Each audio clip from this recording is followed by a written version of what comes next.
Sarah, sorry. Oh, good. I'm the science representative of MedSoc, and I would like to welcome all the speakers. Thank you for being here. I know everyone's going through a tough time with online uni, but if you guys have any questions at all for any of the speakers, just pop it in the chat down below. If they see it, they'll answer it through the explanation, or if not, we'll just have a Q&A session at the end and we'll just go through them then. But yeah, if you guys can turn your cameras on just as Emma said, that would be great, but make sure you're muted. All right, we should start, I reckon. All right, so I'm just going to ask all the speakers, if possible, if you guys can just tell us a little bit about yourselves, introduce yourself to career, and how you got into the position you are. Can we start with Simone? Sure. Thanks, Sarah. Hi, everyone. I'm Simone. I am a medical research scientist, and I have been for 20 odd years. So I did my honours in 1992 over in Melbourne at Monash University. I've always had a fascination with medicine and medical science, and so the two options were medicine or medical science, and I didn't get enough marks, missed out by one to get into medicine, so I went on with science, and I guess that was a really great decision because I've been here ever since. I did my honours, then I did my PhD, then I went overseas and did a postdoc in Chapel Hill, North Carolina, which was absolutely fabulous. And then I've come back to Australia, moved up to Sydney, and I'm now working as an associate professor at the Heart Research Institute, as well as a conjoint at Sydney University, and also a visiting fellow, I believe, visiting academic at UTS as well. So I do research, and I also do a lot of more senior stuff now, just because I'm old. So that's me. Thank you, Simone. Naomi, would you like to go? Yeah, and for anyone new who's come, please turn your cameras on. It's so weird talking to your little names that are all blank. So do it for us. It'll make us feel better. And there's a few of you I know here, so you know who you are. Turn your camera on. Okay, so I'm Naomi Kobalik. I did my undergraduate at UTS. I did biotechnology, and many moons ago, I used to be a part of what used to be the MBBS Society, but the same thing that you guys are now. It's evolved into MedSoc. So I've gone to these careers panels. I found them really useful back then. And since then, I did my honors. I did my PhD. I submitted my thesis last month. Just really proud of myself for that. Dragged myself through. And I do a bunch of different things. So outside of being an academic researcher, I also teach at university, so I teach a bunch of university subjects. That's why I know a bunch of you in here. I also do science communication, so I had a television show with Discovery Channel and a television show with ABC. I do a lot of public outreach. I love science communication. It's my little happy place. Outside of that, I also work at the University of Sydney Grants Office. I've been with them for 8 schemes. I'm working on my 9th scheme with them now, currently doing the NHMRC Ideas Grants. I also work with a not-for-profit called Policy Cures Research that focuses on doing a lot of research on things like neglected diseases to highlight areas where R&D is most useful. And is there anything else I do? Oh, and I do some work with some industry. So I've partnered up with Merck to do a bunch of work with them as well. So I have my fingers in all the pots, hey? I work on a lot of different things. So any questions you have about any of those fields, feel free to throw them at me later on as they come up. All right, thank you, Naomi. Sarah? Okay. Hi, my name is Sarah. So I have recently finished my honours degree at the end of 2019. So I'm pretty much like halfway through where Naomi was. So I've done 4 years of uni, and I was also the treasurer of MedSoc from 2017 to 2019. I'm in a bit of a weird place in my life where I currently am in a limbo. I'm sort of in a fork in the road where I don't know if I want to go down the PhD route or the down into medicine. So I'm trying to keep my options open. But aside from that, I teach in the UTS science faculty as well. I work in various capacities in UTS student administration, and I also work as a peer tutor. So that's what is currently occupying my time while I lived through the COVID pandemic, which was supposed to be my gap year. So I'm living it up quite nicely in my room. Not going on the Europe trip that I expected to, but that's okay. Yeah. Thanks, Sarah. Lea? Hi everyone, I'm Lea Simmons, and I've had a bit of a different career to probably everybody else. So I went through the vocational route. So I started off, actually my first job was in a virology laboratory, and that was back in 2002. So it's been 18 years working in pathology labs. And I started off as a technical assistant. I decided to go off and do a certificate 4 and then a diploma in laboratory technology pathology testing. And I was working and studying through that period. And then, so I've worked in a whole range of different disciplines. So I started off in virology, testing for viruses. Then I moved across into serology, where we looked at more than viruses. So we had viruses, parasites, bacterial serology. Then I've worked in some of the genetics lab, and that we started to look at genetic issues in animals, so dermatospiraxis in sheep, for example. When I was in virology, we dealt with the equine influenza outbreak that we had a few years ago. I've worked in, where else? Microbiology as well. And then histology is kind of where I found my happy place, if I can steal from Naomi. So histology was my happy place, and I actually ran the state veterinary histology laboratory. I went on to complete, so I think I've got like 2 subjects left. I'm a bit of a, I focus more on my career than I did on my studies, and I've completed university for fun. So through Charles Sturt, no offense, UTS. So I'm doing the AIMS accredited Bachelor of Medical Science pathology specialisation. So I'm nearly finished that. However, I have been working as a medical scientist for a number of years in the private industry. So I worked for global pharmaceutical companies for a number of years, running their preclinical safety programs and doing a lot of testing there. So I've worked in both the diagnostic space and the research space. I now actually work for TAFE New South Wales as an industry relationship lead for innovative manufacturing, robotics and science. And that basically means that I talk to industry every single day. So today I was speaking with Gillian Rosenberg, that some of you may recognise the name from your haematology studies. She wrote all your textbooks. So I was talking to her this morning, and I work with all the senior executives for New South Wales Health Pathology on a daily basis. So I had a chat with them today around COVID-19 frontline testing. I am also the Australian industry representative on the Process Manufacturing, Recreational Vehicles and Laboratory Operations Industry Reference Committee, which somewhere in there means that I basically advise the Commonwealth Government on the training needs of the Australian laboratory operations industry. So that's pathology, but it's also chemistry, forensics. Basically, I tell the Commonwealth Government what the industry needs in the way of training. So I'm heavily connected with industry. So I'm happy to talk about, myself if you want, if you have questions around that, but I'm also happy to talk about what's happening out there in the industry, because I'm talking to those guys daily. All right, thank you, Lea. Just before we get on to Bianca, if you guys have any questions, just make sure you put it in the chat below, and we'll get to them at the end or throughout today's session. Sorry. Okay, so Bianca, would you like to go ahead?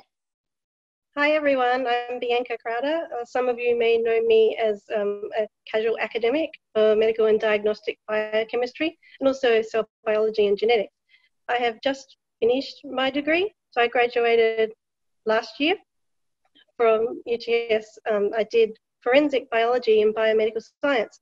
Now that has been replaced, I know, with like a whole new group of forensic degrees, but it's similar, I suppose, to the current forensic science majoring in biology.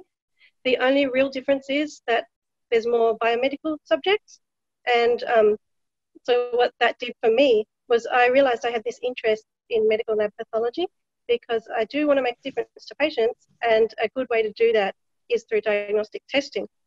So what I did was I obtained a traineeship with New South Wales Health Pathology in genetics.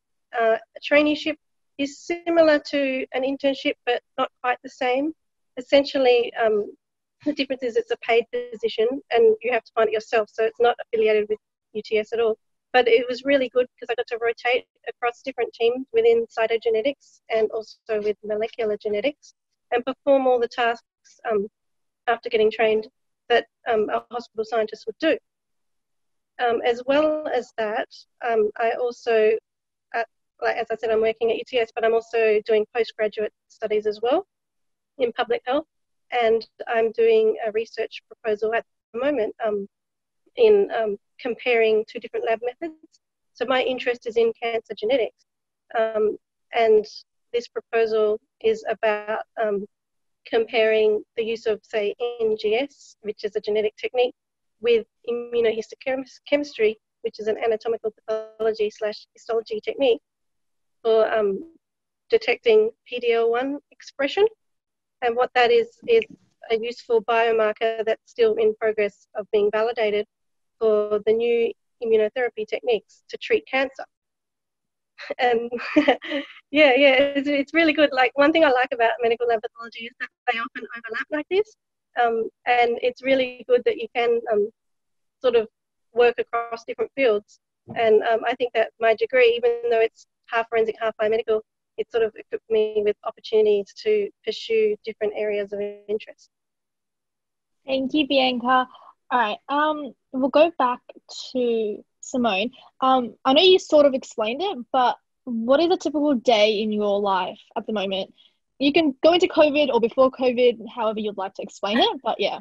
Yeah, okay. So a typical day would be, it depends on what day it is, but I do, as many of the others have described, teaching and research as well. So I would go into the lab, perhaps have a lab meeting, which would last a couple of hours, have management meetings, discuss with students their research. I would, at the moment, do online tutorial sessions, but the majority of my time is research-based. So I would spend a lot of time in the lab, as well as talking to students and doing experiments where I can. So, yeah. Thank you. Naomi, would you like to go? Answering the same question, like, what's a day in your life, in a sense? I think it's pretty hectic at the moment because I'm trying to juggle so many different things. But how about I give you one day as a little bit of insight? So Tuesday, I started my morning from 8 till 11. I was working at the grants office on the NHMRC Ideas grants. Then from 11 till 3, I changed Zoom meetings and was working with Policy Cures research. Then from 3 till 6, I was back at the UCID grants office. Then from 6 to 7, I was teaching metabolic. And then from 7 till 8, I was finishing up some marking for another subject. So it's pretty jumping from here to there. I think because the end of writing up my thesis meant that I was spending every day working on one single project, I kind of got very used to not having very clear set boundaries on my work-life schedule. And I think the one issue with me moving into COVID is that I'm really struggling to switch off from work. And because I'm juggling so many different things, I find that I tend to just wake up and then just jump between different work tasks all day and then go to bed and jump back in between it. And that's something I've realized over the last few weeks. So I'm trying to find new ways to establish some boundaries and get that me time back, because when I was socializing, that was very easy. But when I removed that aspect, I think all my boundaries have been flattened. They've just been jackhammered off. So at the moment, it's just working and managing a lot of different jobs, which I need to work on. Thank you. Sarah, would you like to give us a day in your life at the moment or before COVID? So I am currently studying actually for the GAMSAT. So that is what consumes most of my time. Prior to COVID, I would have been on campus probably 2 or 3 days a week, sometimes more. I work with Naomi as well as a couple other subjects as a casual academic, as well as a peer tutor, as well as in student administration. So it really changes every day. Sometimes I'm at UTS for 8 or 9 hours, sometimes I'm there for 3 or 4. And a lot of the time lately I've been sitting right here studying. I've also been trying to look at different places, a few different postgrad degrees. I'm sort of trying to spread out my interest in what I could possibly do.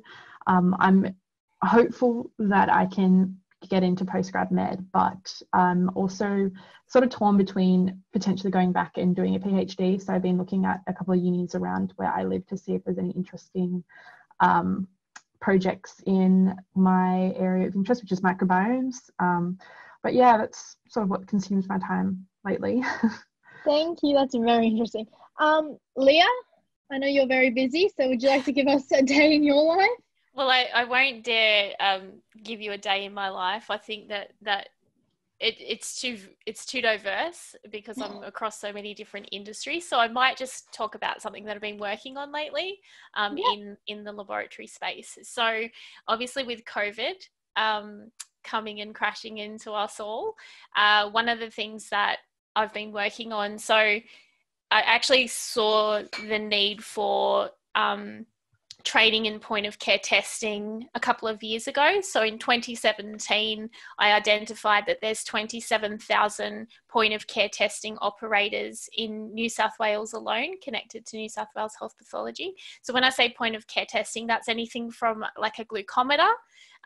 It could be a blood gas analyzer. It's usually when you're in hospital and they come to your bedside, they prick your finger and they'll put it on a kind of a little chip and they'll put it into the device and it'll do a range of things. So that might be a full blood count, it might be blood gas, it might be your glucose levels. There's a whole range of things that you can do with point of care testing. So funnily enough, there was no nationally recognised training in point of care testing.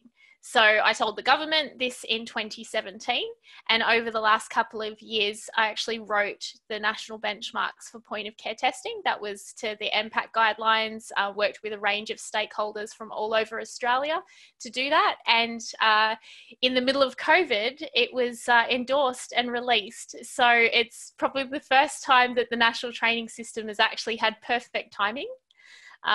So what I've needed to do recently is I've been working with having meetings with the Department of Education, so the federal department, had meetings with the Chief Medical Officer and New South Wales Health Pathology and a range of other, so the number one supplier of the Gene Expert, which is the number one point of care testing device in Australia for COVID-19 diagnosis. So remote testing. So I've been speaking to the APAC manager and working with those guys. And what we're trying to do is develop the learning materials and the assessments now so that we can train and upskill industry in how to do these tests. But this is just something that I guess I do. I noticed that there's a gap. It takes a couple of years to fill it, but if we do it right, we actually get it to come out on time. So yeah, that's just one thing. Wow, thank you for that. Bianca, what's a day in your life like now, or you can give us one before COVID? I'll probably use before COVID. I'll give an example of what it was like as a trainee hospital scientist. So as I mentioned, I had to rotate across teams, often in the same day, and also juggle uni as well. So you get 4 hours study leave. So I would go to class and then come back to work and resume tasks. For context, in cytogenetics specifically, there's blood team, which deals with, say, for example, fertility cases. Then you have bone marrow team, which is the cancer genetics. And then there's also prenatal genetics as well.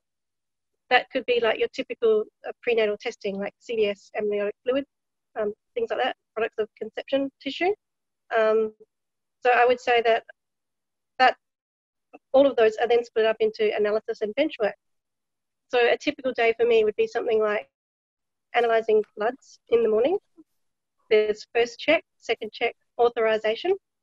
So I would do the first check and then give it to another scientist to do the second check. Then when I finished that, I would then go to uni. Like, for example, last semester I had a class at 1, so I actually start work 8:30, then do tasks till 12, go to the class at 1, come back. By 4 p.m, I'm then doing bone marrow bench work, because that's done daily, because as you can imagine, there's plenty of leukemias, myelomas, many bone marrow aspirate samples come in. So I would do the bench work for that with a high level accuracy, because you don't want to get any samples mixed up. You want to make sure that when you're transferring tubes, you're adding the right patient to the right tube, things like that. And then when I finish that, I would then do some products of conception array analysis.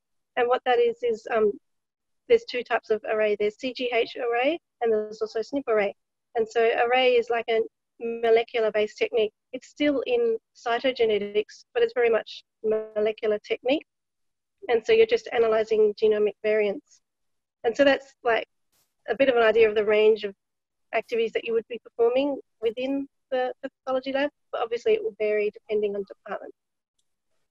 Thank you very much. All right, we'll get on to another question.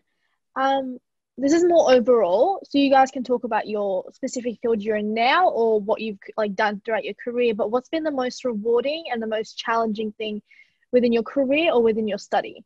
So we'll start with Simone, if that's possible. Sure. So there's probably a couple of things that have really stood out as being the most rewarding personally for me. The first was obviously doing a PhD is great, but then actually going overseas to a place where, you live by yourself, you don't know anyone, doing a postdoc, and actually fundamentally realizing that you can actually do it all yourself without your supervisor.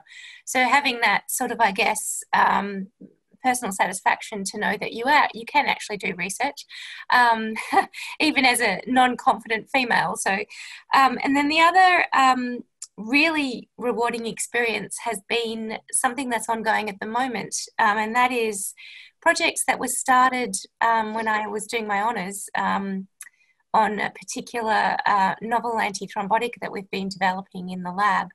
We're now, we did some biotech work, setting up our own biotech company back in Melbourne, and that all has gone on, but now we've got the rights back to use this particular molecule, and we're trying to put it into human clinical trials now, phase 2, to try and improve stroke therapy. So that's obviously the be-all and end-all for medical science in terms of developing something that will actually have an impact.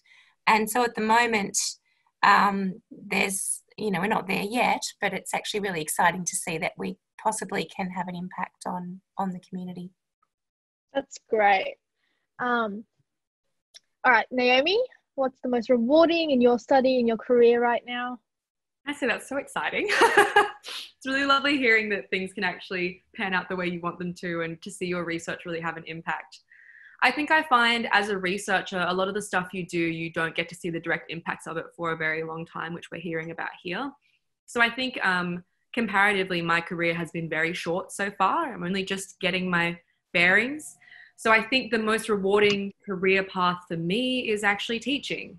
I get to see the direct impact that I have on my students, and that can be so motivating, especially after a day of failed experiments in my PhD, and then going and teaching and seeing I'm having a real impact on students.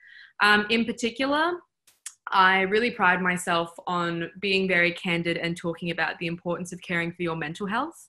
And we can delve more into that later, but I think the most rewarding part for me is that without fail, every semester I have students who tell me that they've started seeing psychologists because I've been talking about the importance of focusing on your mental health and being resilient. And even with this online distance learning, which I understand has its challenges, as I'm sure we're all aware of personally, I've still had students who have reached out to me about how they can go about seeing a psychologist while we have this physical distancing. So knowing that I'm able to form those connections with students and make a real positive change on their life is hands down, without a doubt, the most rewarding part about any work that I do. And the challenges, there's plenty. I don't really know where to start with that, but maybe I'll touch on something that you brought up before earlier, Simone. But I think the biggest challenge is probably just being a woman in science, hey? Yeah, it's really hard. I've been told that I should get a man to explain that for me, then they'll listen, or I just want to be a pretty face, or I don't fit in and I should just quit. And like, I get these things again and again and again, and it starts to grate down on you, but then you realize that's their own problem. And you can overcome that by surrounding yourself and looking up to really strong, positive women around you. So that's probably the most rewarding part and the most frustrating, repetitive, challenging part of my job. That's actually amazing. Kudos for that. Sarah, what's the most rewarding thing in your study, your career? You can go through honours. So if Naomi has a very short career, I think mine's probably like 4 or 5 years shorter than hers. Probably the most challenging thing for me was probably submitting my thesis, especially in the time that we had. Honours is, it's a marathon, and I can't believe that I submitted it. I sort of half expected myself to drop out, but I finished. Aside from that, probably the most rewarding thing is I've spent the better part of the last 3 or 4 years really immersed in the UTS community. I've been a student there. I've worked there for at least 3 years now. And during COVID, I think, touching on what Naomi said, I think the most part that I enjoy the most is connecting with the students that I tutor one-on-one. And I really feel for a lot of the students who are in their first year. So I've got a couple of students who were on campus for a week and that was it. And it's been really important for me to make sure that they're making connections. And I hope that the connections that I'm making with them have a good impact and really help promote the rest of their degree and make sure that they're enjoying their time. Just because I would imagine that doing your uni for the first semester, the first year, and sitting behind a computer all day by yourself would be quite daunting. So that's, I think, the most rewarding thing for me is trying to at least give these students some peace of mind in any way that I can, really. That's great. Thank you. Bianca, what's been the most challenging, rewarding aspect of your career/study so far? I would probably say in terms of rewarding, I do love teaching at UTS, but perhaps focusing on the hospital scientist traineeship, I'd say that working on the bone marrow team in cancer genetics, for me personally, was very rewarding because I know that a lot of these patients are critically ill. The fact that they're having bone marrow taken obviously means that they have cancer. I've seen plenty stages of cancer, and often, because we get samples from the Children's Hospital as well, you get bone marrow samples from children that are as young as 3 months old with like pediatric leukemia. And there's plenty of new diagnosis, also treatment protocols. Some of the samples we get were actually, what you do is you have the new diagnosis, but then you follow up with that same patient over time when they're on the protocol to see if it's actually working.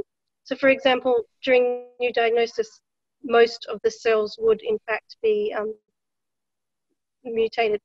But then over time, if the treatment has worked, you start to see this decrease in mutated cells and hopefully none at all. And to me, that's very rewarding because I know that the result we put out directly impacts on what the patient receives as diagnosis, what treatment they get, and you get to see over time how they're going. And it's also so important as well, like the myeloma staging system is by the World Health Organization, and cytogenetic testing is actually on there. They use it, like, for example, for CML. The specific translocation is a hallmark for that. And if you see that, you know that that's the diagnosis, and then they give specific treatments such as imatinib. And I think that being part of something bigger like that, it means a lot to me, and especially, as I said, with the children's samples. And so that's why I've chosen to talk about that, that purpose. And in terms of challenges, I would say just having to prioritize tasks and do all those different tasks for different teams, and also go to uni as well when I was studying. It might sound easy, but it's not that easy at all when you have to juggle with that.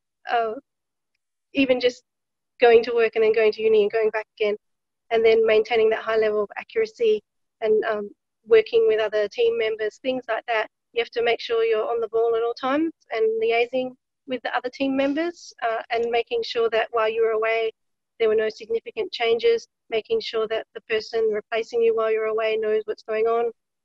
Like, it's all part of the job, but I'd have to say that compromising with the university as well was probably a challenge, but a very rewarding challenge. I think it's worth it, and it's good preparation for the field anyway, where you will have competing priorities, deadlines, turnaround times, things like that.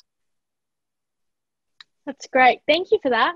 So Simone, what do you look for in a student in the sense of an internship?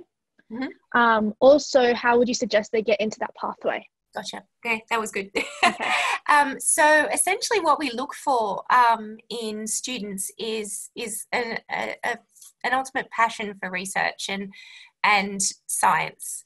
And they need to basically be dedicated and have a lot of patience and a lot of passion for what they do. Because it's pretty tough in terms of basic research following a project. And I mean, the majority of the time we always say, it's up and down, up and down, and up and down. And whilst, those up times where you get a paper published or have a great result, that's, single digit percentage of the time, and the majority of the time it's struggling, but the other up times make it all worthwhile. And so we look for resilience and passion, and to actually, for the students to actually try and figure out whether that's for them. I would basically suggest that they need to get themselves immersed in labs, do internships, do summer scholarships, really get to know the supervisor so that they actually know that they can work well with them, because that's also critical. And as Naomi mentioned, the whole communication side and the mental health side of things go hand in hand with really successful research. You need to be able to communicate well, have a good relationship with your supervisor, and that's critical, as well as getting a great project. So getting in there, talking to supervisors, talking to the students they've had previously, getting the dirt on them, but also, just basically having fundamental passion for what you do. That's great. Thank you. Naomi, how did you get into your line of work, specifically like the communications aspect or your PhD? Yeah, so when I was an undergraduate, I kind of stumbled into a career in research. I didn't plan for it. I actually failed introductory immunology and hematology, and then I thought I would take up Spanish because it would be sexy to speak Spanish. Turns out I suck at that too. Really failed that one. Got 43%. I flunked it.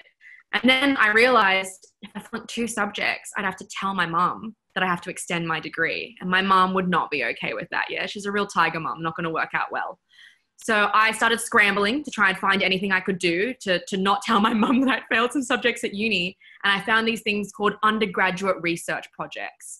Now, I'm a first-generation university student. None of my family has been to university. I have no idea what I'm doing. Didn't know what research was, but I was like, it runs over the summer, okay. So I took up 2 of those projects. It ended up being one over the summer. I extended that through autumn and then did another one in spring. So I was working in a research lab for a full year. And that's how I ended up doing honors and then doing my PhD. Even when I was doing honors, I remember someone was like, oh, you're going to do a PhD after this? And I was like, oh, I don't know.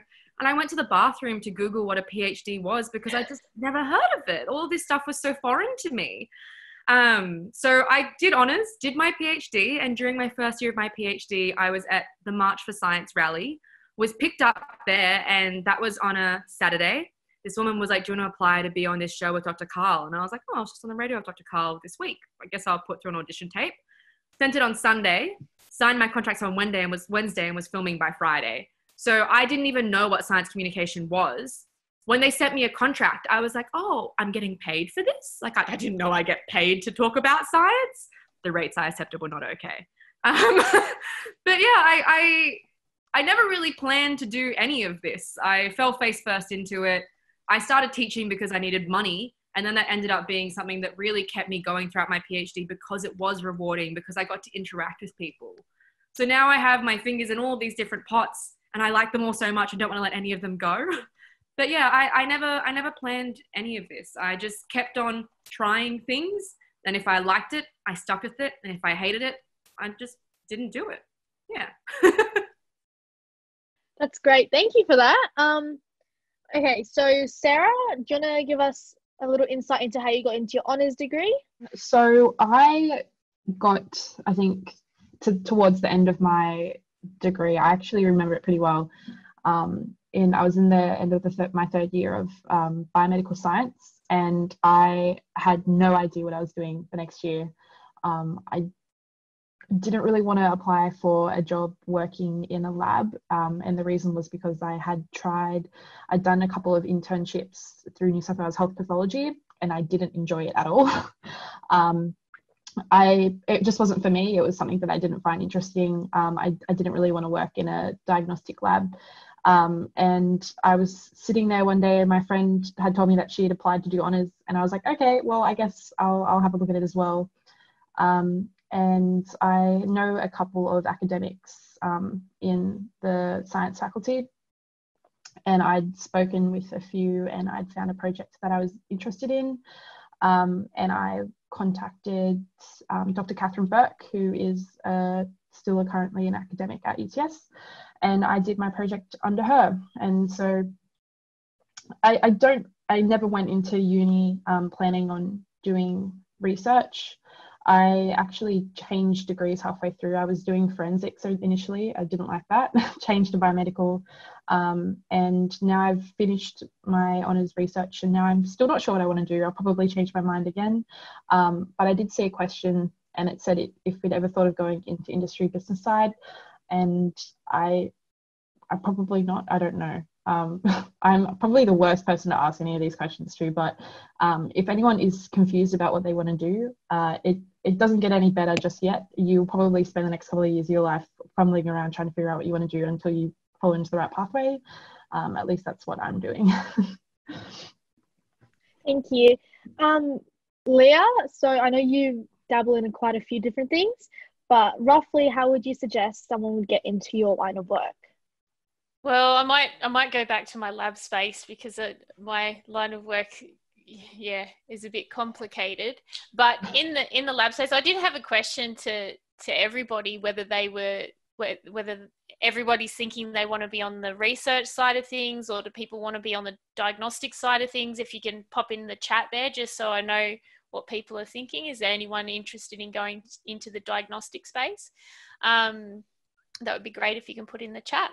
But I guess in the diagnostic space, I've had a really, really fruitful career where I've been able to, awesome, I've got lots of people popping up the diagnostics. So I might talk about diagnostics a little bit, because the rest of you have been sort of focusing on the research side of things. So a lot of people, generally uni students will start off, and TAFE students as well, will start off in that specimen reception sort of area where they're going into a hospital or into a private pathology company. They'll start off in specimen reception, just registering samples. Don't be disheartened going into that space, because that's where you learn all the sample types. You get to experience and see all the different tests that are going to all of the different labs. It's really exciting. And if I was just to throw in some career advice, from one of the pet hates of my industry stakeholders is when university students turn up on the first day and they are not interested in the task they've been given. All they're doing is looking into the labs and wanting to be there. And those are the students, the graduates, that never progress. The ones that do progress are the ones that get in there and they do an amazing job at specimen reception, and they show potential. That means that they show direction, so they can take direction. And what they do is, those are the ones that are shown to work hard, and guess what? They get all their work done really quickly because they enjoy it, work hard to do it.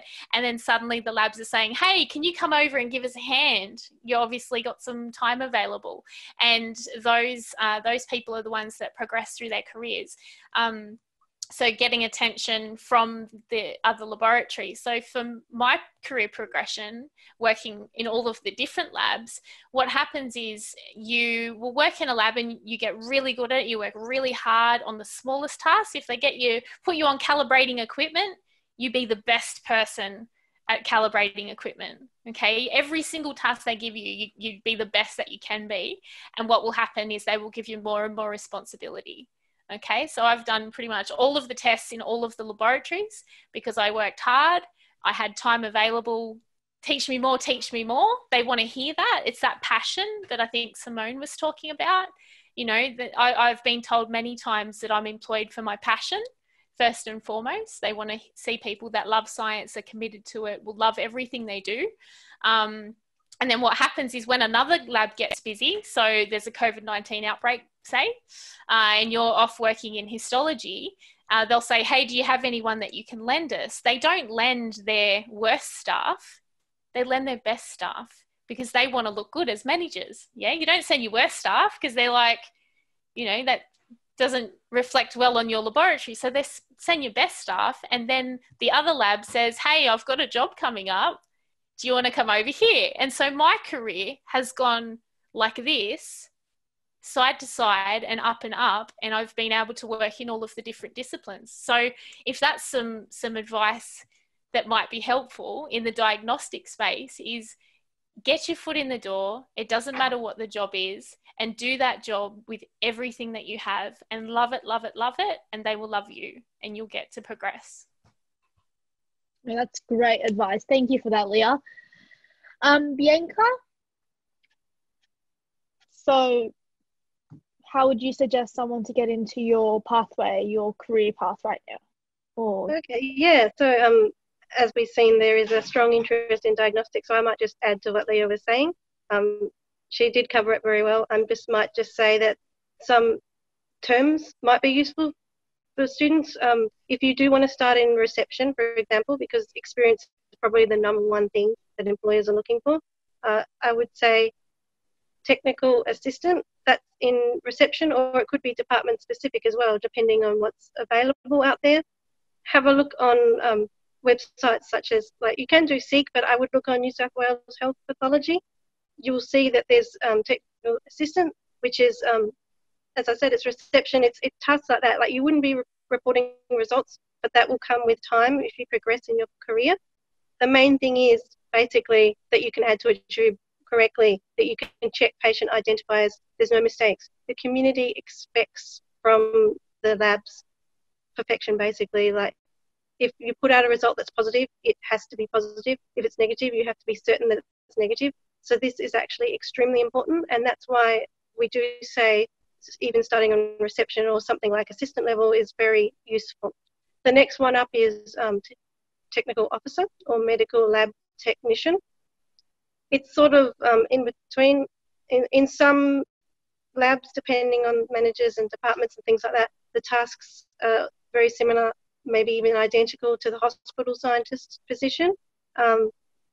It's just a different award rate, but it's more technical things. You get to report results, but it's also a lot of bench work, things like that.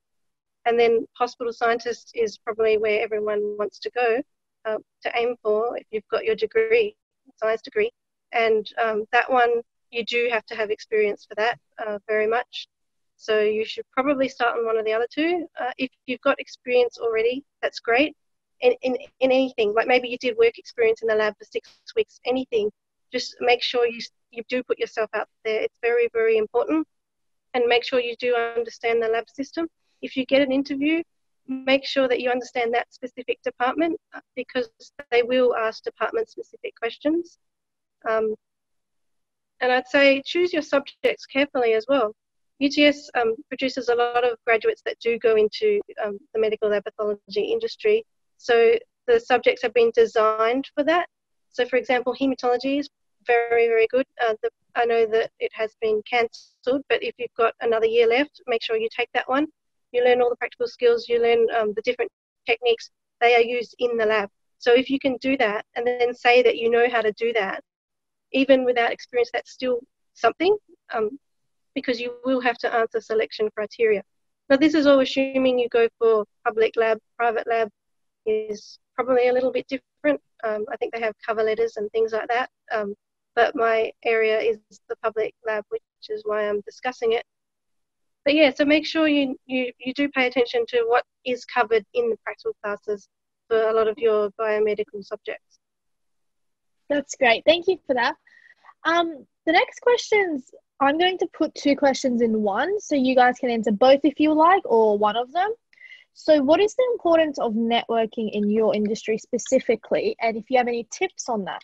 Also, what's the importance of getting experience and networking prior to graduation? And how do you get those opportunities exactly? So Simone, can I start with you? Oh, so I think networking is probably, I guess, important when you're starting out in terms of trying to choose what lab you want to go to when you're talking about a basic research position. Once you've made that decision and you're happy with that decision, it's not as important as developing your science skills, your ability to actually do research, drive a project and work on that with your supervisor in your lab. Having said that, the internal lab networking is critical, working well with people. The networking externally in terms of collaborations and all that gets more important as you go down the track.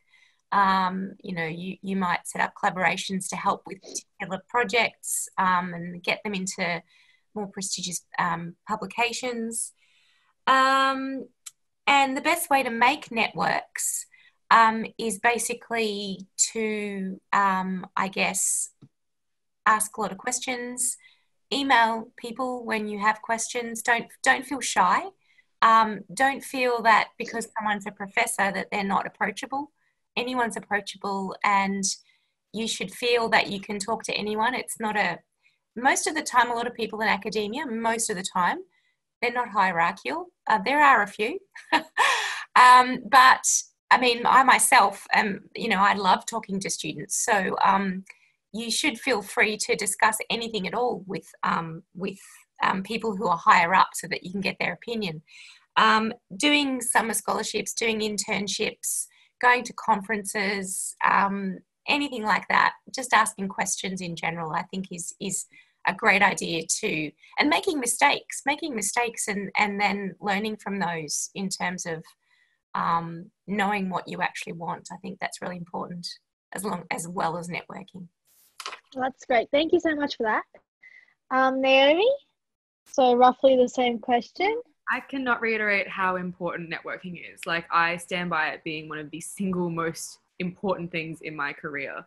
I got my honors project because I was already in the labs and I networked and realized the lab I was in, not for me, found one that was and moved into that instead.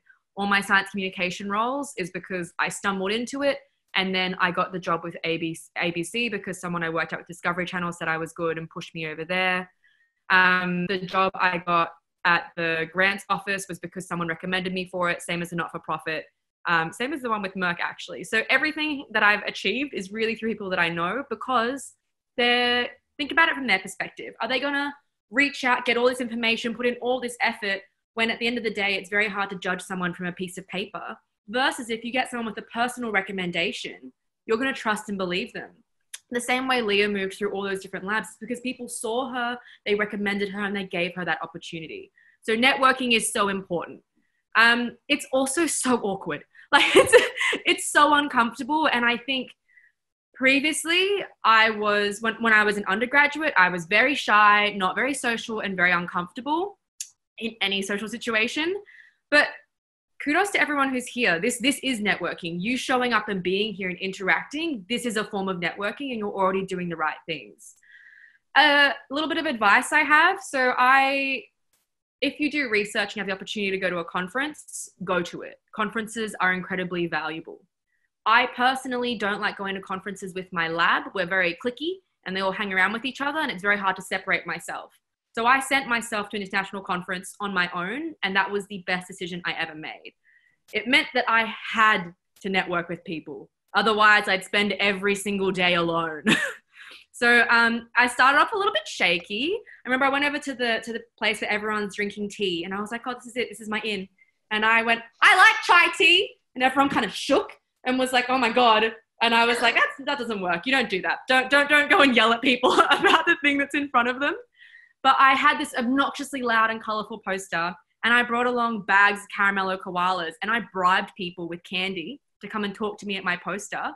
And through doing that, I made an incredible group of friends from the University of Toronto, and they're fantastic. We go to the same conference every year together, to the point now where they lie to their supervisors about getting bigger accommodations so I can stay with them for free when we go to conferences. Like, they're great. And one of the girls I met there is Samantha Yamin. If you use Instagram or Twitter, you should definitely know Science Sam. If you don't know her yet, follow her. She's incredible. And we met at this conference before either of us had social media. I mean, we had Facebook, but what's Facebook? It's before either of us had Instagram, and it was very early days. And she has been one of the best connections I've had in my career. And we never even realized that when we first met. We just met because we like stem cells and we like chocolate, so we started hanging out.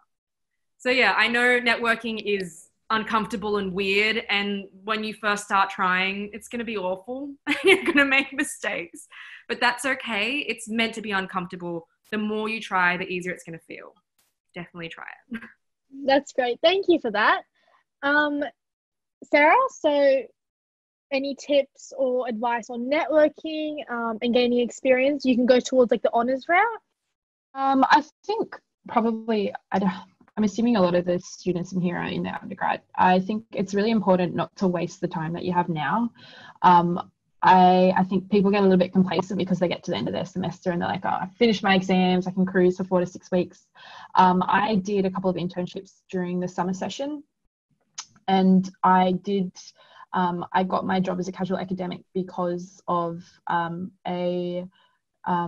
one person. His name's Michael Widjaja. If anyone knows him from Metabolic, he was my metabolic demo. I got along really well with him, and he is the reason that a few doors opened up for me.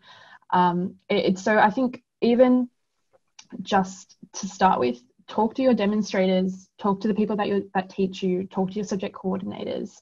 It may be a little bit easier. You don't have to start going into the conferences straight away. Even in your honours year as well, try and stay involved in the lab, up in the UTS Science Lab in Building 4. If anyone's ever been up there, they're communal-based labs. Talk to the people that you're with, talk to the people across the bench from you, make those connections, because it starts at UTS. And I think another important thing as well is to join societies, join MedSoc. I started in MedSoc. I worked my way up through. A lot of the faces in here were under me when I was a treasurer, and that has opened up a lot of doors for me. So I've met a lot of interesting people, and they've sort of closed a few doors as well, a few pathways that I wasn't interested in. And I think it's really good just to navigate where you want to go with your degree. And I think the last thing as well is get LinkedIn.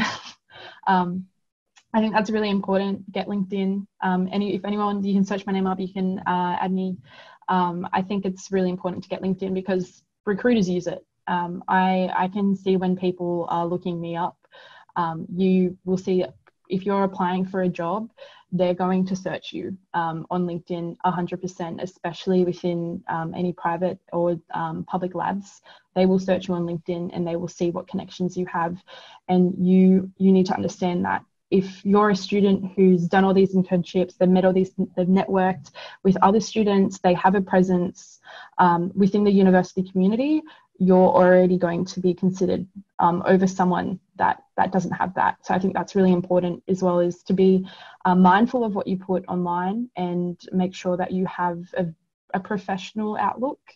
And yeah, get LinkedIn. If you don't have it, go, I think UTS Careers, they have workshops.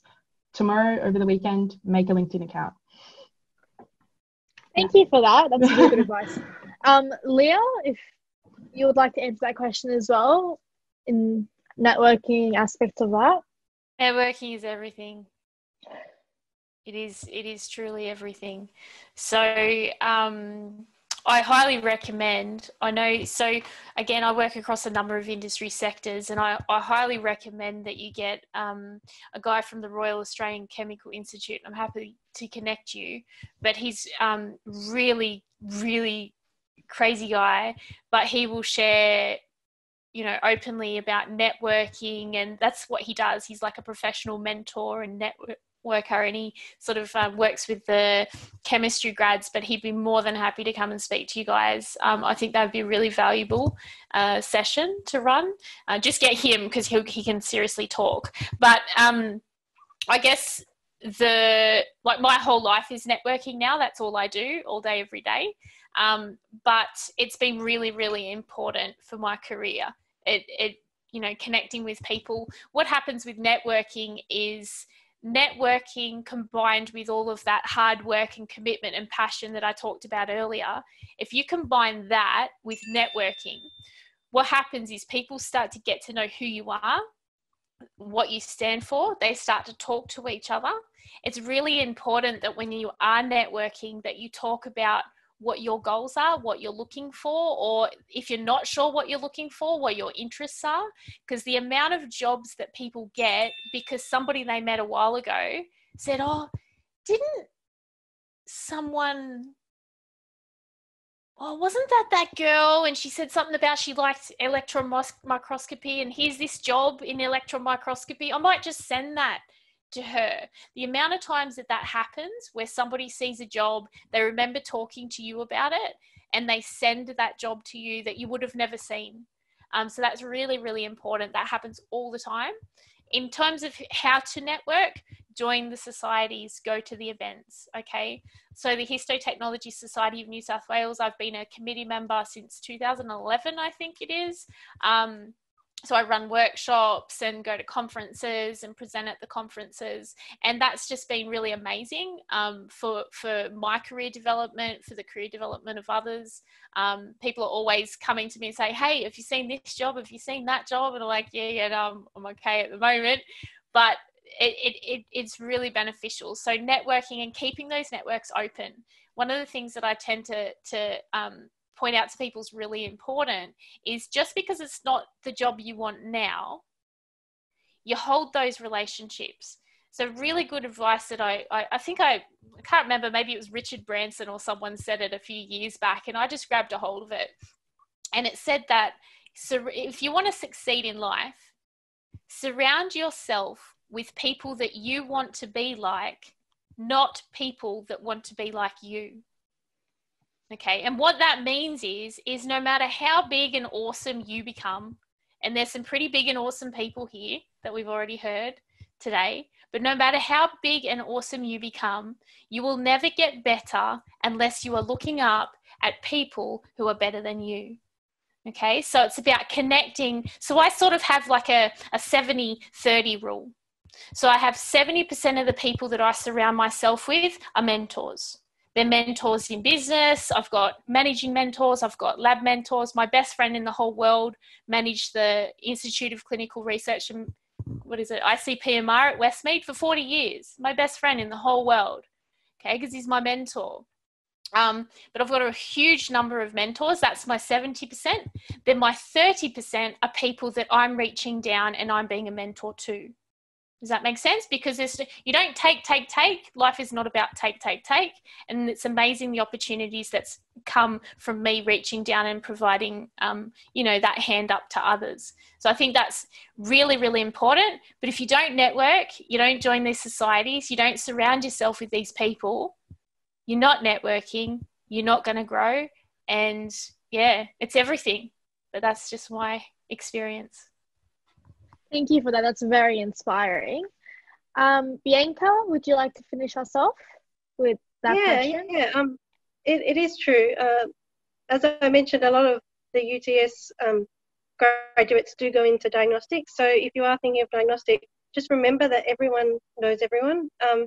There's quite a few people that I know from UTS, including staff members, that have links with different labs, not just with the same department. I mean, obviously there's ties across departments, but also like in different departments, they know each other. The lab managers all know each other. The students know each other. I know that someone in a trainee in my hospital, but in a different department, he was in my class. So I already knew him. And even my lab manager would go on holidays with another lab manager. So everyone really does know everyone. And it's really important to build that strong relationship with everyone in the field. And if you're genuinely passionate about the field, you should be doing that anyway. But just remember that first impressions are very important, and people favour people that they know or people that they like rather than employing a complete stranger. So if you say all these things about I'm good at teamwork or I'm good at this, I'm a leader, that's empty words unless either you can back it up with strong evidence, or if someone knows you and they can back it up for you, they might speak to them and then suddenly they believe you because someone else has verified that. And even the culture of pathology is that we know each other in the department, in the same hospital, and plenty of times people stay in that hospital. They might move departments or change roles, but they know each other and they move that way. So it is really important, not just on social media, but to network in person as well. That's amazing. Thank you for that. All right, I think that brings us to the end of the questions that we've had arranged for you guys. So we're going to go, I'm going to hand it off to Alex and Sim, and they're going to do a little Q&A session on you guys' questions. Hi guys. So I'm Alex. I'm the Outreach Director for MedSoc. And I was working with Emma to put this event together. And of course, Sarah and Sim and the rest of the team. Sarah, that was a really great job of running the panel. And thank you to our panelists for answering our set questions. Sim, do you want to introduce yourself? Yep. So, hey everybody, I'm Sim. I'm the Vice President of MedSoc. And sorry I was so late. I was coming down from the Blue Mountains and it was hailing on the road. And I'm like, oh man, I'm supposed to get there by 5:30, but evidently quite a bit late. Yeah, from what I heard, that was the advice that you guys gave was just absolutely amazing, absolute gold. The importance of networking, the importance of, of trust ultimately. That was just absolutely incredible. So I think what we're going to be doing now is just handing it over to our members. So if our members have any questions, they can type into the chat and then we can work from there. Just for the first question, I think Carolee had a question that was initially missed in the chat. And she was asking, I think this is probably most relevant to Naomi because you're part of UTS staff.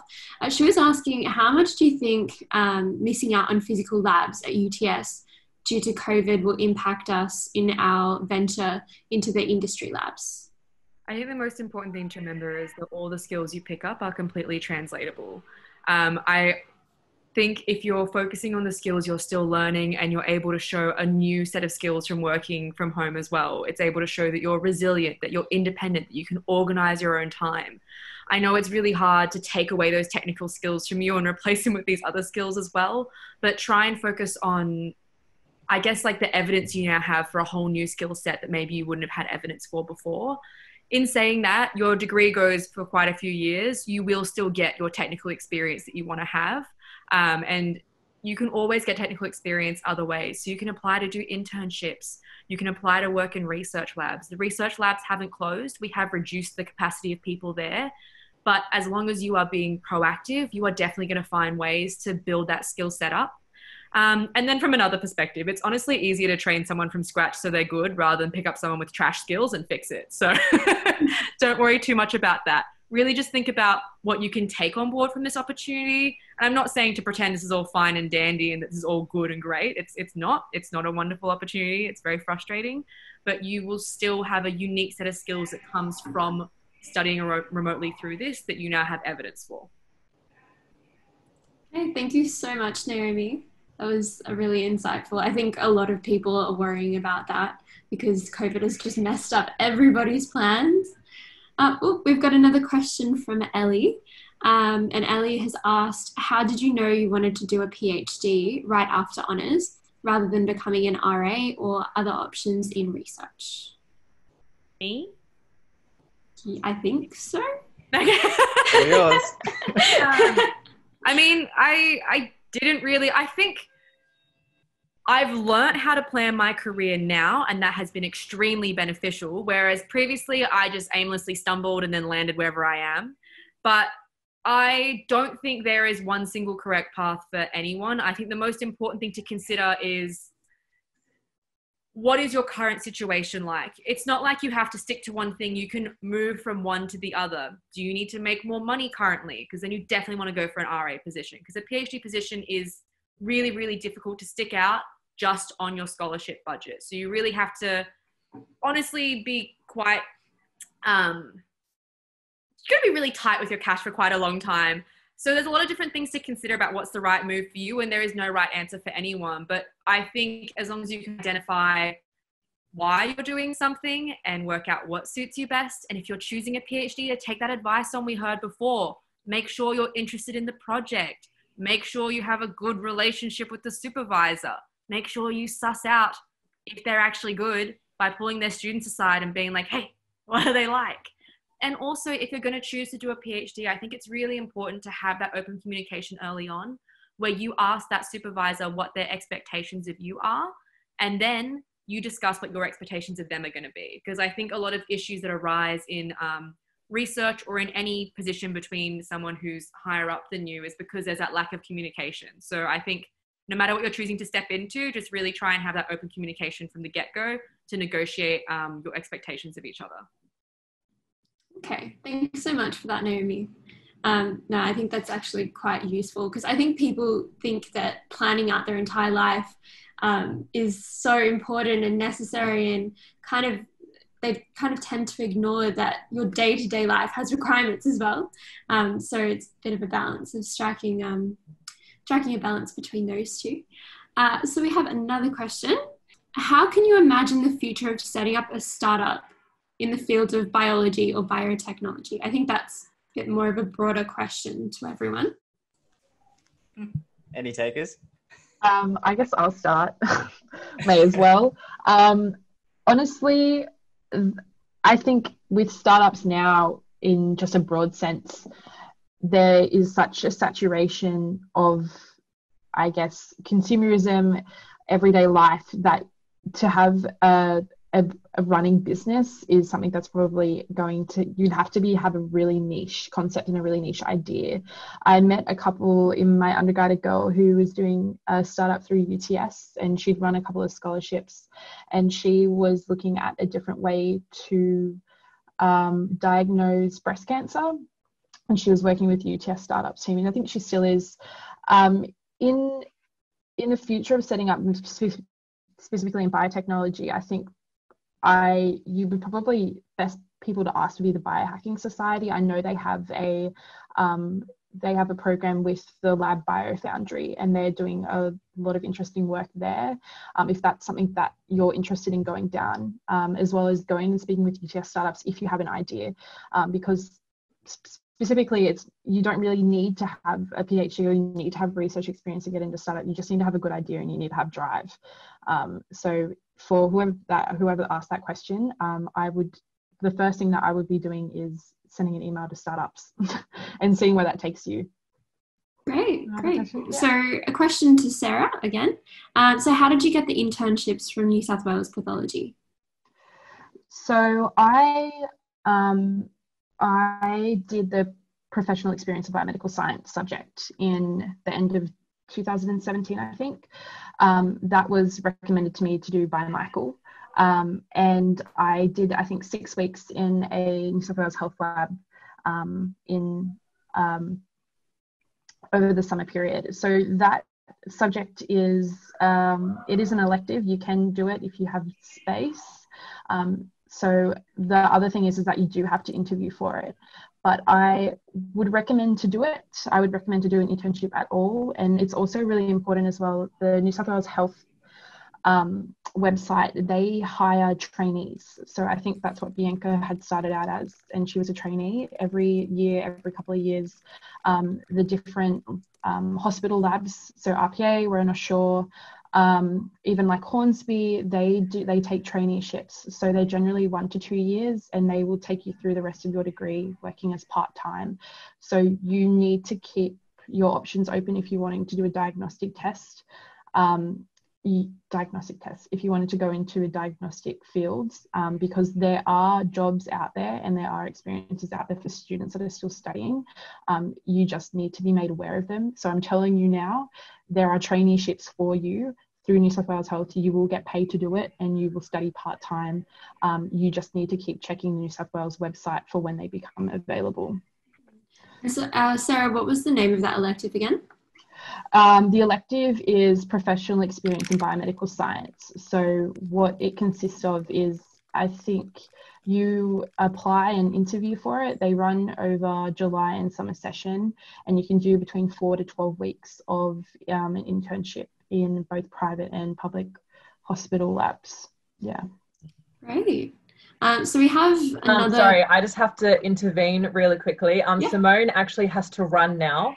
So I was wondering if there are any specific questions for her before she has to leave from anyone? Do you want to put it in the chat or unmute your microphone and ask it yourself? I'm also happy to answer any questions via email. If anyone wants to email me, you can send them my details. So I'm more than happy if people want to follow up later.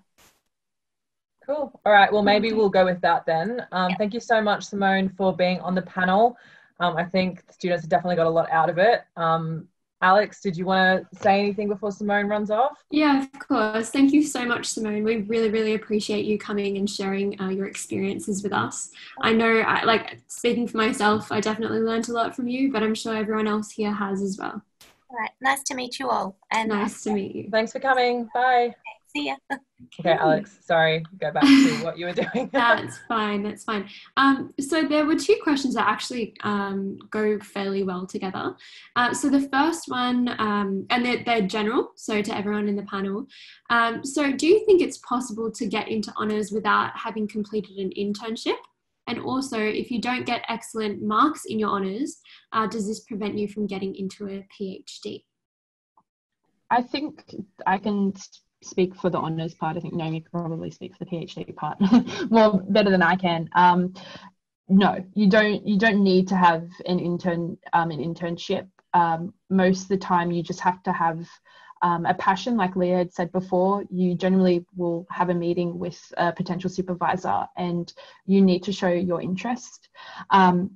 However, I know at UTS they do roughly look at your academic transcript as well, so they will take that into account. But I know people that didn't go amazingly well during their undergrad year, but they still got into honours and they ended up going just fine, and they're in research now. It's not an important skill, but it is important to show interest. Just on that note, someone's just asked how marks are determined in honours. I know that's a little bit of a step beyond getting into honours. So the marks are there. You have your first class, second class, first division, second class, third division, and then I can't remember the one underneath that. Basically, they're at UTS. They're different at all universities, you don't have to do your honours at UTS. You can go somewhere else. If none of the research at UTS interests you, you can go to UCID. You don't have to stay here. You can defect, but a lot of people generally stay at UTS. First class is generally a HD, so you get 1 mark for your honours year, and anything over 85 would be considered first class. So then that, as a year, that counts as like a 7.0 GPA or 4.0. Second class, first division is a distinction. Second class, second division is credit, so forth. Yeah. Okay, great. So we might just circle back to that question for Naomi. So yeah, if you don't get excellent marks in your honours. Yeah, so I think the most important thing you have to realize is that there are multiple ways to get into anything, yeah? Just because one person might say no because of something doesn't mean you can't do it. There's always going to be different ways for you to work it out. So if one door closes, don't stress out. In terms of honours, you need to have a minimum credit average to get into honours at UTS. I did not have a credit average. I still got it. Yeah. Yeah, that's what I Okay. was gonna say. I know people. Yeah, some people care and some people don't. And I got into quite a heated argument with the lab head during my PhD because they were like, I wouldn't accept anyone below a distinction. You'd understand that, Naomi. And I was like, well, no, I didn't have a credit average. And she just looked at me and she's like, but really? Because exams stressed me out. I wasn't that great at university. I was focusing so hard on trying to keep a roof over my head because I had bills to pay. I didn't really do as well as I wanted to. But in a lab environment, I thrived. I'm a fantastic researcher. I'm really great at organizing my own time. I'm really driven. And I got my first class honors and then got my cushy little scholarship with my PhD because of it. But I think just if you're finding someone who tells you, no, we don't want you because of X, Y, or Z, that's okay. It's probably not the type of environment you really want to be working in anyway. And to know that there's always going to be another way around. If you keep on trying and you increase your skills and you show initiative, people are going to want you. And that's the bottom line. It looks like a lot of people are interested in honours. We actually had another question about honours, a bit more generally. So what do you actually do in honours? Are you an assistant or help plan research, or what's the contents of the work? Cry all the time, crying only. Yeah.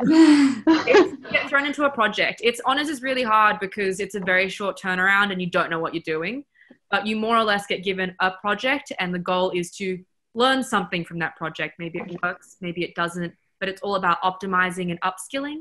And you normally get graded based on reports and presentations. So it's very, very different to undergraduate university. It's not test-based. So I, for honours, what I did, I was interested in a certain field. So I have an innate interest in intestinal microbiomes, so your gut microbiome, so gut health. And one of the researchers at UTS worked in that field. My project that I did for honours wasn't even to do with humans. I worked with sheep, but the skills that I learned can translate across the entire, both in humans and in animals apparently as well now.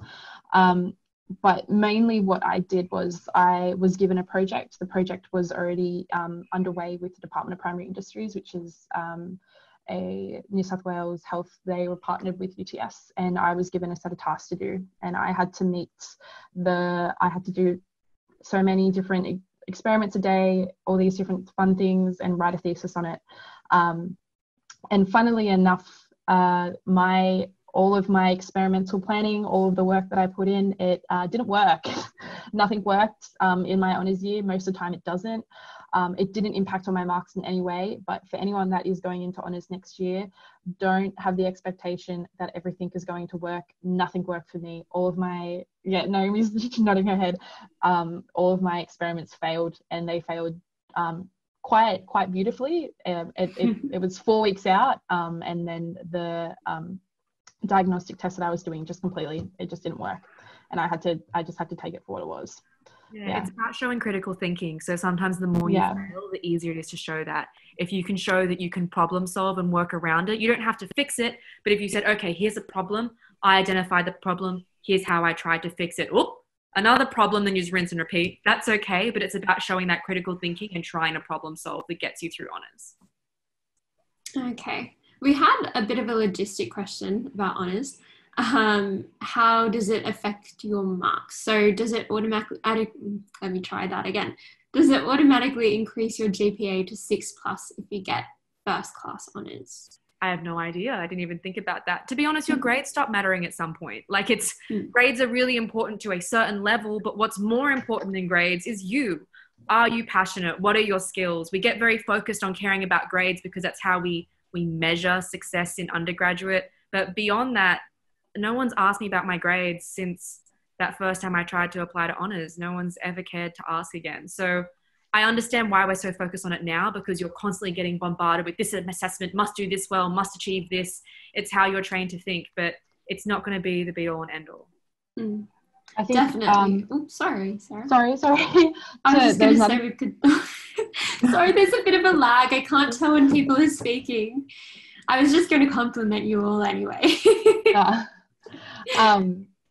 There's another question I think Kiralee posted. So honours itself isn't a continuation of your degree. Your 3-year Bachelor of Science, Med Science, whatever, you finish that and then you reapply.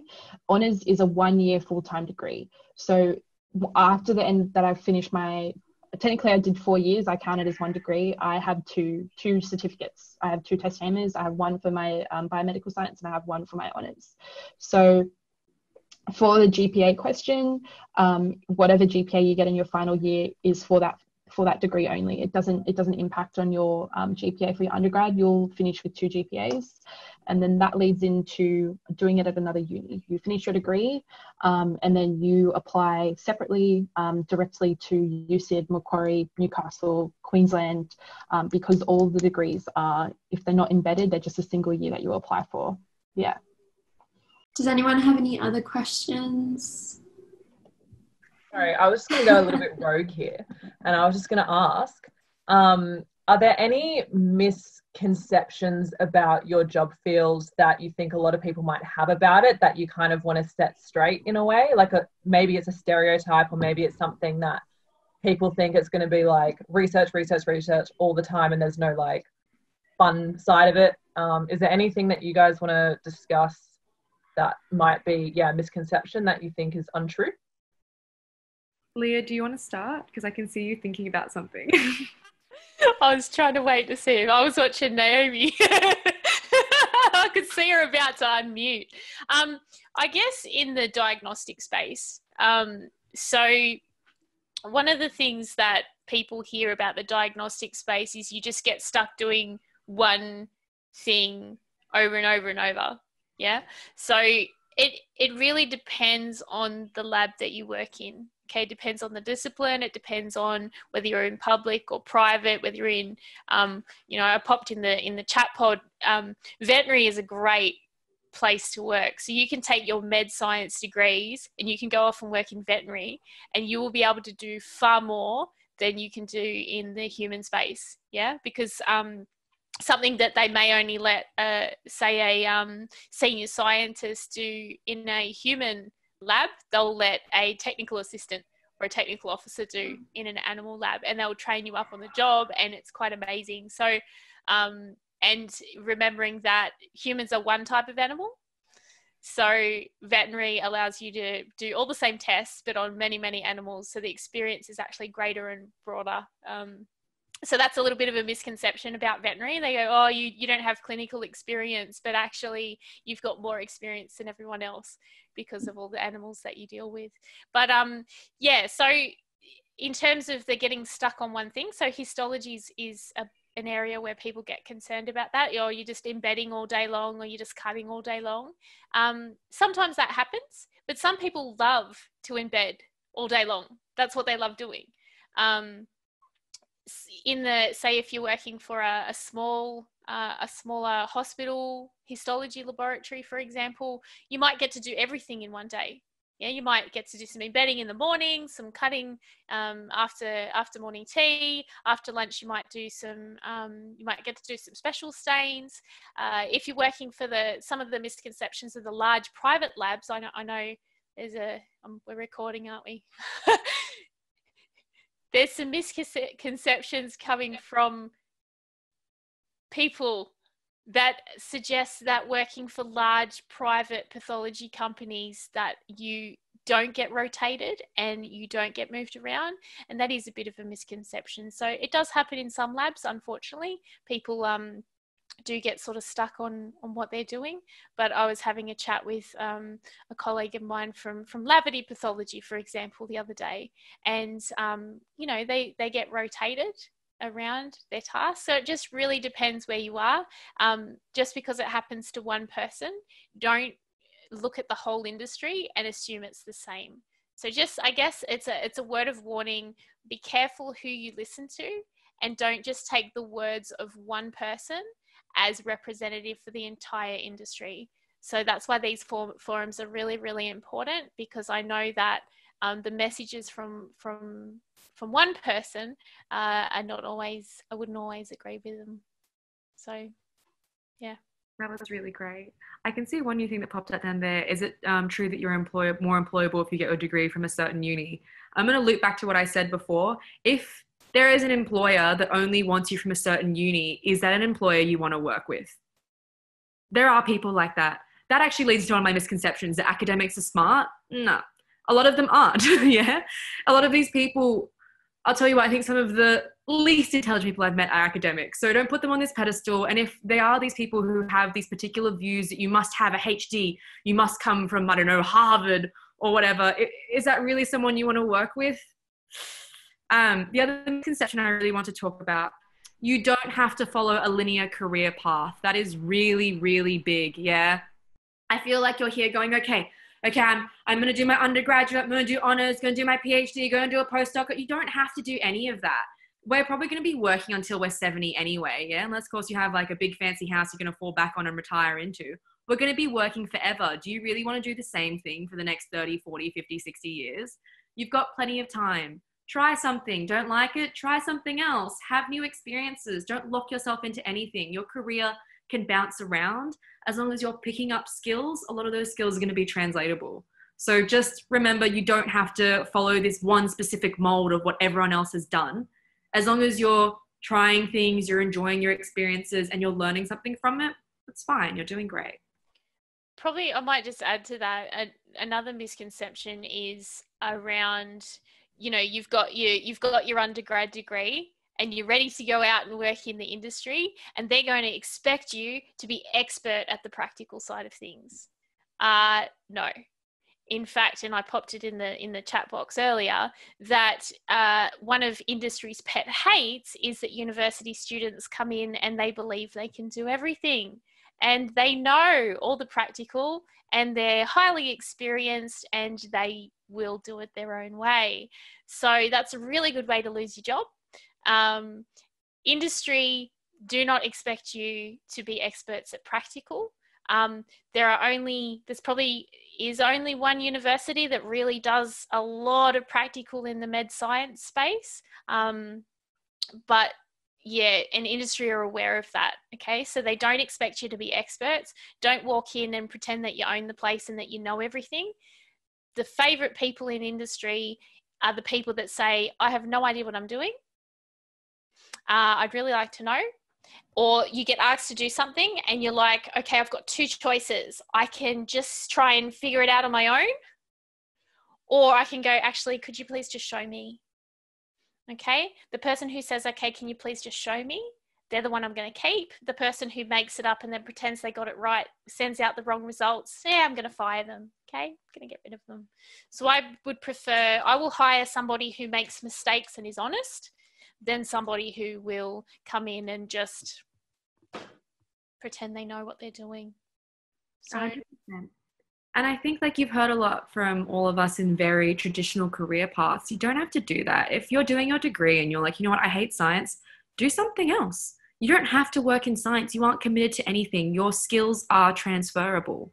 You can do anything you want as long as you can show that you have the skill set and the ability to learn. So don't feel like you're locked down into anything. And, you know, one of the girls I went to undergraduate with, she did Fireman, I think, started it, realized she hated it, quit, enjoyed physics, tried to do it at uni, realized that wasn't quite for her, started her own YouTube channel and makes more money than I ever will. Yeah. You can do whatever you want. It's just about trying to identify what's meaningful, what's rewarding, what you're passionate about, and also being aware that you don't have all the skills yet. So as long as you're not just like leaving it and you're like, I'm going to run the world, you're not quite there yet. You're still going to upskill. That's why we're at university, so you can try things out and learn things. But as long as you have that approach of working out what's meaningful to you, what you're passionate about, and constantly trying to learn, I think you're all going to be fine. Okay, that's really helpful. We had a few more questions come in that time. Okay, actually, I think this was meant to be a bit of a general question for anyone, but I suppose it could be addressed quite well by our panelists. So someone was saying that they have a research interest, but they've shied away from pursuing it because of the logistics of research not appearing to be appealing. So did any of you struggle with that at any point? Is that something that you managed to move past? Would you mind clarifying what you mean by like not being appealing? It wasn't my question. because I spotted the question before, but I was like, I don't know what that means. So I just avoided it. I saw it earlier as well, but I think because it was posted twice, I figured we should probably address it. We should. So I have a particular interest in neuroscience, but I find it really tedious. You're working with cell cultures, you have to be on call most of the time. So I kind of shied away from pursuing that altogether. And I was just wondering if you guys were in a similar boat, and like Alexandra put it, how did you manage to get through it? Did you pursue it anyway, or did you just move to something else that was more appropriate and realistic with what you could manage? There are always going to be aspects of research and science that are very tedious and frustrating. Like, I grew adipose stem cells for my honors and PhD projects, and they are like needy little children. Yeah. You change their food, they're upset. You'd move this, they're upset. So I would be in feeding my little cell children every day. And, sometimes I would be in the lab for 12 or 15-hour sessions trying to feed and maintain them. And it's quite crazy. And there's going to be a lot of different aspects of research that are like that. It's nitty gritty and frustrating and takes up all this time, but also research is incredibly flexible. There'd be days where I'm working really long hours and days that I can actually sit down and write. And I think if it's something that you feel like you have a genuine passion for, those things don't arise very often. I do a lot of work I don't necessarily enjoy, but when something feels like it's really great, then I stick with it. And I don't think you're going to know until you try it. So I would definitely recommend giving it a go and seeing if it's for you, and sticking it out for a little bit before you swap over to something else. Yeah. I did have one follow-up question, if that's okay. Because you're involved in the science communication side, I enjoy looking at the research of neuroscience. I wouldn't mind, I actually probably would enjoy communicating it. Do you have any advice as far as how to get more into science communication? Yeah, science communication is my happy place. We can talk about that all day long. Just give it a go. Make an Instagram, get on Twitter. Science Twitter is a fiery hellhole though, so I warned you, enter at your own risk. But you can just start communicating and engaging with people. Make some videos, write an article. If you're doing, it's quite hard to do it when you're in honors, but once you get into your PhD, there are heaps and heaps of national science communication competitions. So I did Amplify Ignite. I was in the national finals. I did the state and national finals of FameLab. There's just so many different opportunities. And when we're talking about networking, if you want to do science communication, start going to those events. So I had one of my students in one of my classes who wanted to get some volunteer work. So I set him up to work with Pint of Science. And that year, one of the managers dropped out. So he ended up managing his own venue for Pint of Science, which is this beautiful science communication festival, more or less, where everyone gets drunk, drinks beer from the pint, and talks about science. So if there's something you like, give it a go, start attending events. If you like someone, go up to them and ask if you can get involved. I actually did that at Pint of Science. So I was one of the presenters, and the other person I was presenting with, I walked over and I was like, damn, your talk was really cool. I like your research. Can I come and play in your lab? And he was like, what? And I was like, can I come and play in your lab? And he's like, well, actually, we're looking for someone with proteomics experience. And I was like, I am from a proteomics core facility. I am proteomics experience. So I'm working with them now, doing some experiments to tide me over in between my PhD and waiting for my thesis to get marked. So all these opportunities are there. You just got to stick your head out and ask for it and see if there's anything that bites back. Awesome. Thank you. That's great.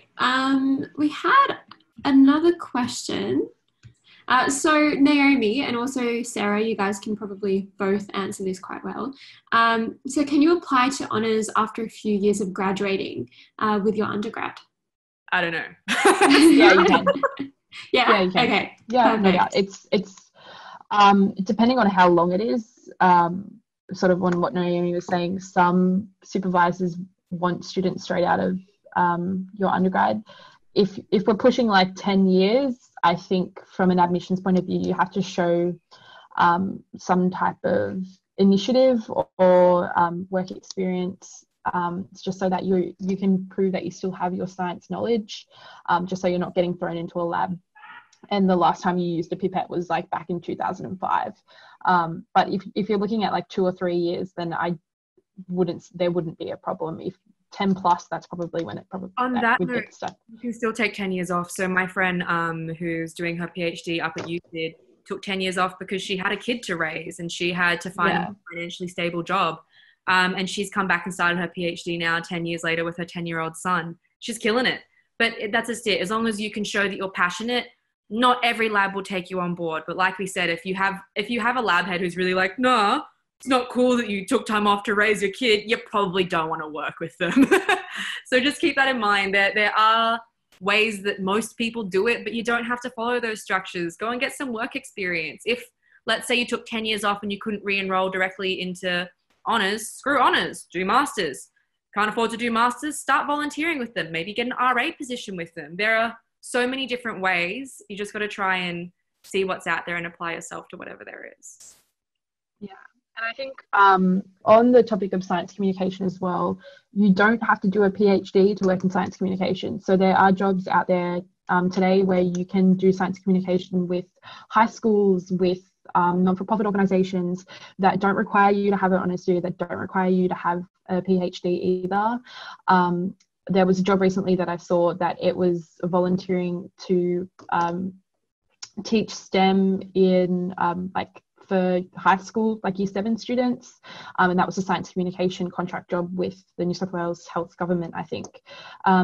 Also, you have, I know UNSW and I think Newcastle and ANU, they have science communication postgrad degrees that are specifically trained to teach people about science communication. And I think the one at, you probably know name, the one at UNSW, they have like a pathway program, which, and they're really heavily tied with industry. So getting into that master's program pretty much surefires you a way into the science comms. Or like they have like that whole like bus where you just go around and you tour between different science. Like if you're passionate about science communication, maybe think about doing a science communication master's. If you want to see someone from Australia who did their undergraduate, did a science communication master's at ANU and is doing exceptionally well, have a look at Vanessa Hill. She has a YouTube channel, Braincraft. She released her new series just yesterday about sleeping. It's called Sleeping with Friends, but it's about different friends who compete for who can sleep better. It's an incredible show. If you guys know ASAP Science, those two guys from there, they're on the show as well. Nessie's incredible, and if you're into science communication, she is the person you should be looking up to from Australia. Yeah.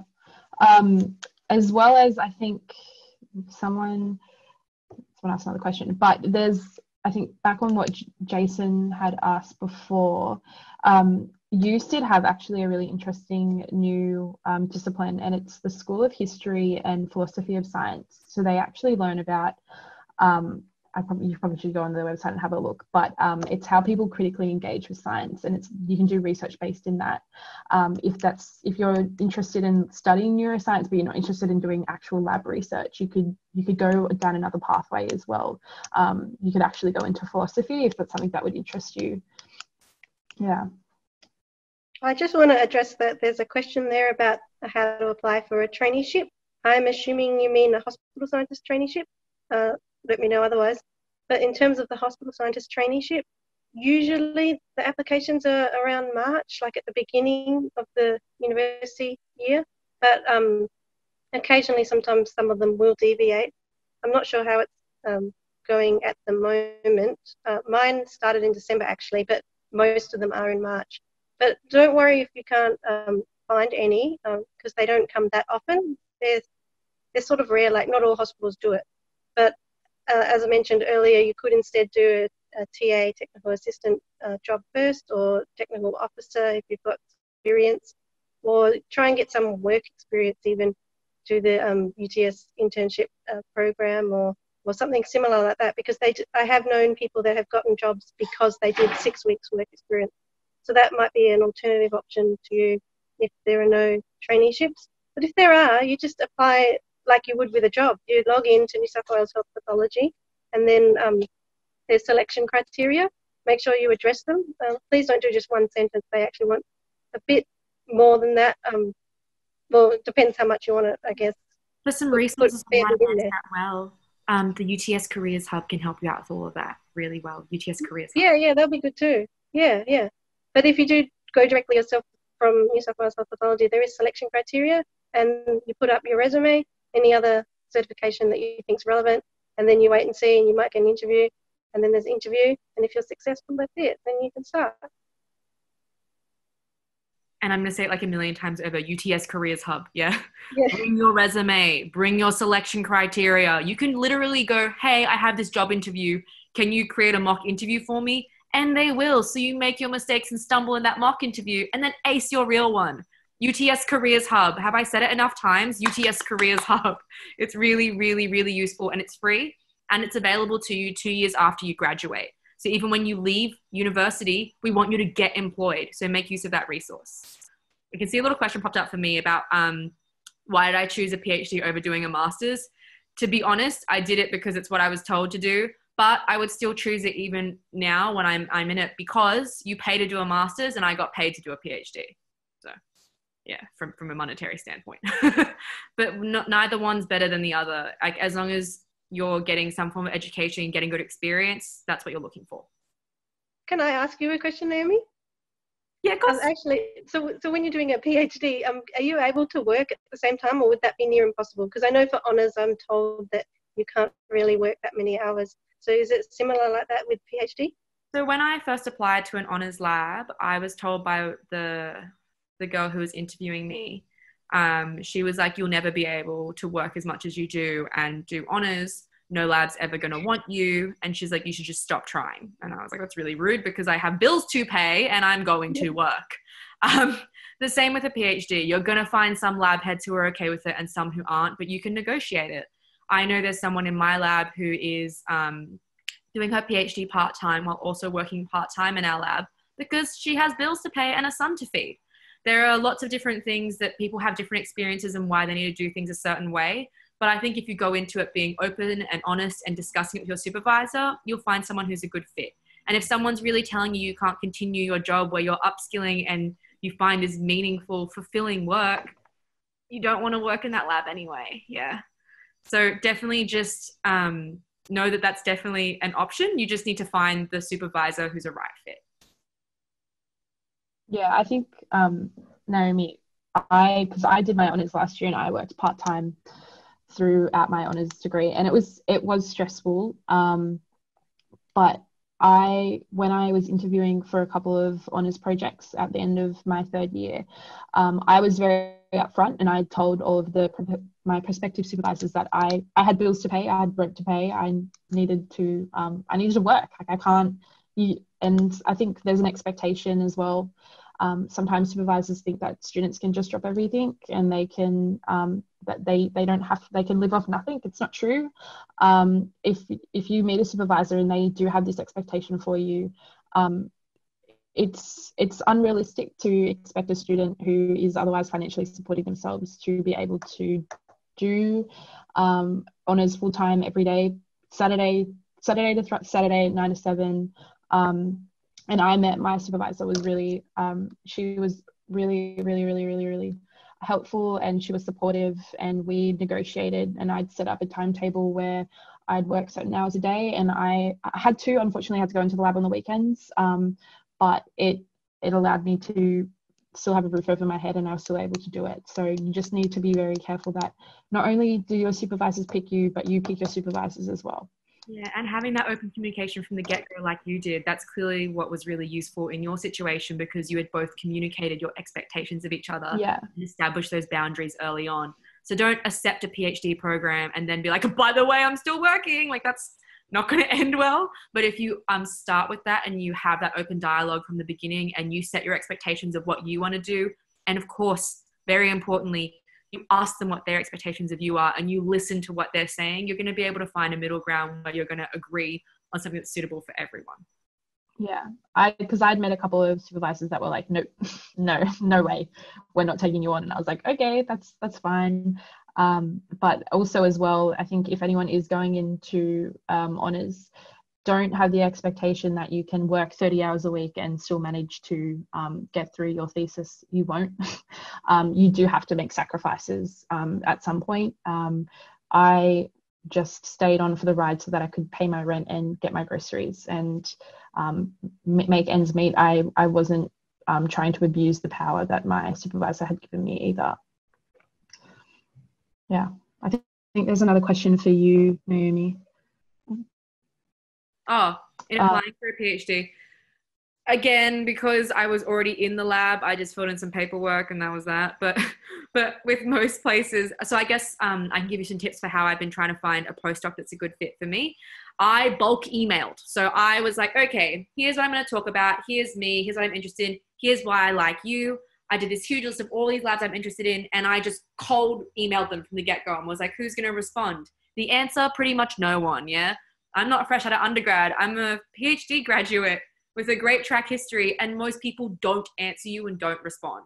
So when you guys are going out there and applying for things, be ready for rejection and just keep on trying to bounce back, because it's not reflective of you, it's reflective of that person who's not responding to you. So just try and find a few things. We mentioned them before. Lea and Simone brought them up. So you want to make sure you're finding something you're genuinely interested in. Really important, because it's not fun. And if you don't like it, you're not going to enjoy it. So make sure you really like that project.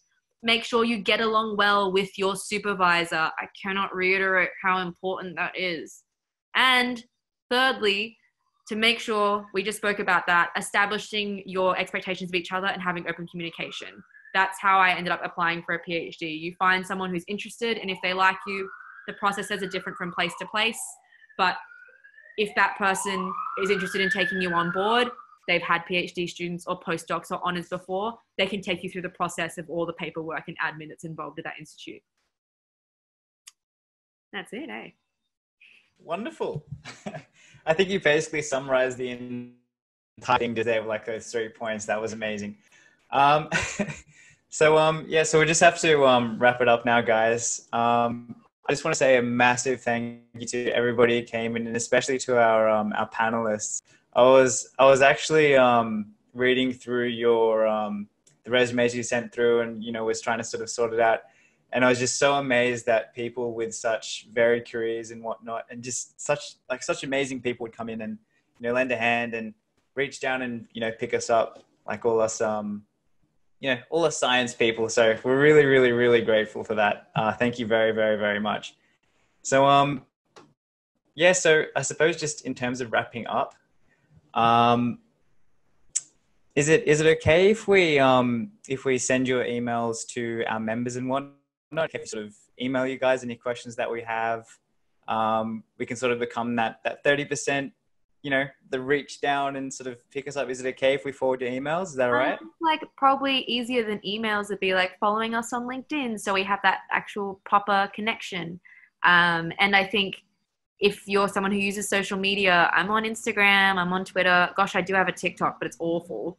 But we're out there and you can connect with us. And I think that's probably a better way to form that lasting networking connection rather than just an email, because then I'll forget who that email was from. Especially with all the student ones coming in, I feel like it might get lost. But I think actually forming that friendship or like connection online through whatever platform it may be the easiest way to go about doing that. Cool beans, LinkedIn it is. Yeah. Exactly what Sarah was saying before. Beautiful. All right. So, so I think we'll just wrap it up with that. So I'm just going to jump in, and I also just really want to thank the speakers for taking time out of their, what day of the week is it? Thursday. I'm so lost with time right now.